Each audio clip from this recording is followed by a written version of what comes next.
एक बार की बात है, एक शहर में ललित नाम का लालची इंसान रहा करता था। ललित की पत्नी माधुरी भी ललित की तरह ही लालची थी। दोनों पति पत्नी पैसों को लेकर इतने लालची थे कि अगर कोई पैसे वाला इंसान उन्हें मिल जाए तो कैसे भी उसे चुना लगा पैसे हथियाने की साजिश में लग जाते हैं। माधुरी, अपने पास वाले घर में जो नए पड़ोसी आए हैं ना, सुना है बहुत पैसे वाले हैं। बुढ़ा रिटायर्ड सरकारी टीचर है, बच्चे बाहर विदेश में काम करते हैं और बुढ़ा बुढ़ी अकेले यहां पड़े हैं। उनसे अच्छी बातचीत बना लेना, काम आएगा बुढ़ा बुढ़ी। वह सब आप मुझ पर छोड़ दीजिए। उन दोनों से इतना मीठा मीठा बोलूंगी कि मानो उनकी सबसे ज्यादा फिक्र हमें ही हो। ऐसा मोह लूंगी उन दोनों के मन को कि जब चाहे जितने पैसे मांग लो, मना नहीं करेंगे दोनों। हाँ, बस यही तो करना है माधुरी। देवी, बच्चे तो बाहर रहते हैं, इतना पैसा किस पर खर्च करेंगे। दोनों बुढ़ा बुढ़ी क्यों ना हमें ही उनके पैसों से मौज करे। ललित और माधुरी बात कर ही रहे होते हैं, तभी ललित की छोटी बहन लक्ष्मी उनकी बातें सुना जाती है और ललित को कहती है, भैया, ये बिल्कुल अच्छी बात नहीं है। बेचारे बुजुर्ग इंसान का हमें साथ देना चाहिए, उनकी मदद करना चाहिए। और आप और भाभी हो कि उनका फायदा उठाने की प्लानिंग कर रहे हो। आप दोनों क्यों इतना लालच करते हो? देखना, आपका ये लालच एक दिन आपको ले डूबेगा। तू बिल्कुल चुप कर, कितनी बार बोला है तुझे? हम दोनों पति पत्नी के बीच में मत बोला कर। तू कौन होती है? हमें ज्ञान देने वाली छोटी बहन है। छोटी ही बनकर रह, मेरे सिर पर चढ़ने की कोशिश मत कर। लक्ष्मी, तेरी तो आदत हो गई है अपने भैया की डांट खाने की। बिना डांट खाए तेरा खाना हजम नहीं होता। जा, शशांक स्कूल से आ गया होगा, उसका हाथ मुंह धुलवाकर उसे खाना खिला दे।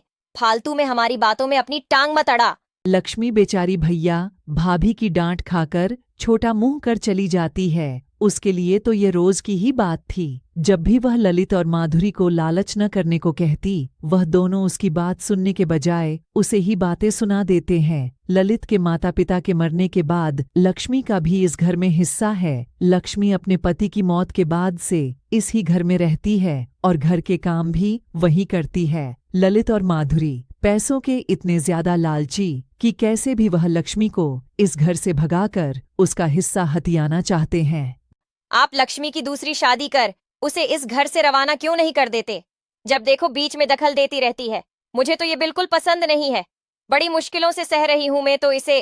इसकी शादी हो जाएगी तो ये घर बेच के कोई दूसरा घर ले लेंगे। इसके हिस्से के एक पैसे नहीं देने दूंगी। मैं भी कौन सा इसे पैसे देने के लिए उतावला हो रहा हूं। मैं तो खुद इसे रास्ते से हटाने की फिराक में हूं। पर यह परेशानी इसकी शादी से दूर नहीं होने वाली है। शादी होने के बाद में भी यह इसका हिस्सा मांगेगी। इस मुसीबत से छुटकारा पाने के लिए कोई दूसरा रास्ता अपनाना पड़ेगा। ललित लालची होने के साथ साथ दूसरों की तरक्की से जला भी करता था। अगर उसके आसपास या पहचान का कोई इंसान कुछ खरीद ले या उसके साथ कुछ अच्छा हो जाए तो ललित को बहुत जलन हुआ करती थी। वह आते जाते लोगों के घर में ताक झाक किया करता था। यहां मेरा कुछ हो नहीं रहा है और इस अभिषेक को देखो, कुछ न कुछ खरीदे ही जा रहा है। कभी गाड़ी तो कभी घर लगता है। लॉटरी लग गई है इस अभिषेक की। मेरे हाथ भी कुछ ऐसा लग जाए तो मजा आ जाए। कितना समय हो गया पैसों की। गड्डी की खुशबू सूंघे। ललित ऐसे ही सड़क से गुजर रहा होता है, तभी अचानक उसे सड़क के बीच में एक चमचमाता डिब्बा दिखाई देता है। ललित फौरन ही डिब्बे के पास जाता है और धीरे से इधर उधर देख डिब्बा उठा लेता है। दिखने में तो एंटीक दिखाई दे रहा है। बेचने पर अच्छे पैसे मिल जाएंगे। क्या पता ज्यादा ही एंटीक और अनोखा हो तो लाखों का काम हो जाएगा। इससे पहले कोई मुझे इस डिब्बे के साथ देख ले। इस डिब्बे को घर ले जाता हूं। ललित डिब्बे को अपने साथ घर ले आता है और माधुरी को डिब्बा दिखाते हुए कहता है, मुझे तो यह डिब्बा एंटीक दिखाई पड़ता है। माधुरी, क्या भरोसा, लाखों का माल हो। मैं तो बिना देर करे इसे उठा लाया हूं। मेरे पहचान का एक आदमी एंटीक सामान बेचने खरीदने का काम करता है। उसे यह डिब्बा दिखाऊंगा। बस भगवान करे तुम्हारी और मेरी किस्मत चमका दे। यह डिब्बा। ललित एंटीक चीजों के काम करने वाले अपने पहचान के आदमी को फोन लगाता है तो उसे पता चलता है कि वह आदमी कुछ दिनों के लिए शहर से बाहर गया हुआ और 1-2 हफ्ते बाद ही लौट कर आएगा। तब तक ललित वह डिब्बा अपने पास संभाल कर रखे। ललित ठीक ऐसा ही करता है। वह डिब्बे को अलमारी में छुपाकर रख देता है ताकि उस डिब्बे को कोई चुरा न ले। उसके लिए तो वह डिब्बा लाखों का लॉटरी है। डिब्बे को रखते हुए भी माधुरी और ललित डिब्बे को लालच भरी नजरों से देखते रहते हैं। उस ही शाम को लक्ष्मी से घर के काम को करते हुए कुछ गलती हो जाती है, जिस वजह से माधुरी बहुत चिढ़ जाती है और ललित को चिल्लाते हुए कहती है, से बस बहुत हो गया शशांक के पापा, आप फौरन ही इस लक्ष्मी का कुछ करिए। मुझसे अब ये मनहूस नहीं सही जा रही है, कैसे भी इसे मेरे घर से बाहर करो। ललित भी माधुरी की बातों में आ जाता है और एक वकील से बात कर घर के कागज बनवा लेता है, जिस पर लिखा होता है कि लक्ष्मी अपना हिस्सा भी ललित के नाम कर रही है। ललित और माधुरी चालाकी से लक्ष्मी से पूरा घर अपने नाम करवाने का प्लान बनाते हैं। लक्ष्मी के कम पढ़े लिखे और अपने भाई के ऊपर आंख मूंद विश्वास करने के कारण दोनों के लिए उससे कागजों पर साइन करवाना बहुत आसान है। अलमारी में रखा डिब्बा दोनों की बात सुन रहा होता है। यह डिब्बा कोई आम डिब्बा नहीं है, बल्कि लालच का डिब्बा है। इस डिब्बे को सिर्फ लालची इंसान ही पाता है और फिर यह डिब्बा उसे सबक सिखाता है। इस बार बारी ललित और माधुरी की थी। अगले दिन ललित घर के कागज को लेकर लक्ष्मी के पास लेकर जाता है और कहता है, ऐ लक्ष्मी, इन कागज पर साइन कर दे। शशांक के स्कूल के कागज है। फिर से कुछ शरारत करी है तेरे लाडले भतीजे ने। मैं और तेरी भाभी तो साइन नहीं करने वाले हैं, तू ही कर दे और फिर इसकी टीचर से मिल भी आना। हमें तो वह बातें सुनाने से नहीं चूकती है। लक्ष्मी जैसे ही साइन करने ही वाली होती है, तभी माधुरी के चिल्लाने की आवाज आती है। वह कमरे में फिसलकर गिर जाती है और उसे कमर में चोट लग जाती है। इस बार तो लक्ष्मी की साइन करवाना रह ही जाता है।